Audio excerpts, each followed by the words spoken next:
Bonjour à toutes et à tous, Pierre-Yves Bigère des Entrepreneurs Bretons, réseau d'entraide économique. Nous recevons aujourd'hui Bérengère Panetta de Défi Emploi Pays de Brest qui va nous présenter le dispositif d'État Transition collective Transco. Bonjour Pierre-Yves, merci de m'accueillir. Juste une petite note sur Défi Emploi. Qui sommes-nous ? Nous sommes une organisation territoriale qui a pour vocation le développement économique et de l'emploi. À ce titre, nous portons le PLI, Plan Local Insertion Emploi, la Maison de l'Emploi et une plateforme d'ingénierie territoriale. Le dispositif Transition collective, on en a peu entendu parler jusqu'à présent, un peu plus ces derniers temps, et c'est un dispositif qui pourtant est né dans le cadre du plan de relance dès le 15 janvier 2021. C'est une concertation entre la ministre du Travail, de l'Emploi et de l'Insertion et les partenaires sociaux. Alors, concrètement, le dispositif Transco, c'est quoi ? Ça part de l'idée que sur nos bassins d'emploi, nous avons des métiers en tension, je crois qu'on en a un petit peu entendu parler, des difficultés de recrutement, et que par ailleurs, nous avons, alors du fait de la crise, mais je dirais plus largement du fait des évolutions technologiques, des mutations du monde du travail, des métiers plus fragilisés, où les savoir-faire sont parfois un petit peu obsolètes. Comment peut-on traiter cela ?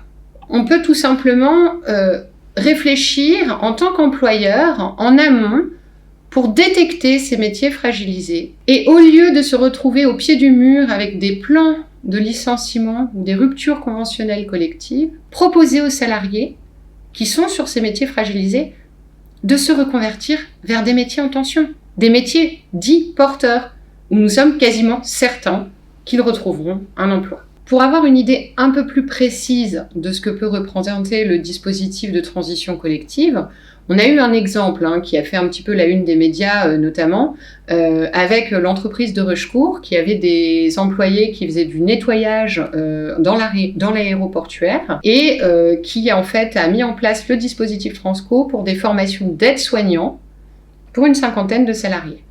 Donc, l'objectif est que chaque bassin d'emploi puisse se saisir de cette question et que ces reconversions se fassent à quelques kilomètres, j'allais dire, de là.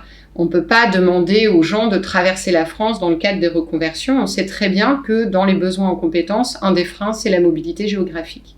Donc chaque territoire doit réussir à identifier et à la fois les métiers fragilisés et à la fois les métiers en tension.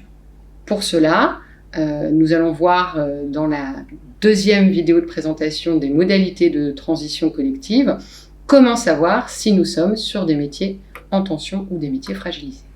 Merci beaucoup Bérengère Panetta. Rendez-vous donc pour la deuxième partie de la vidéo.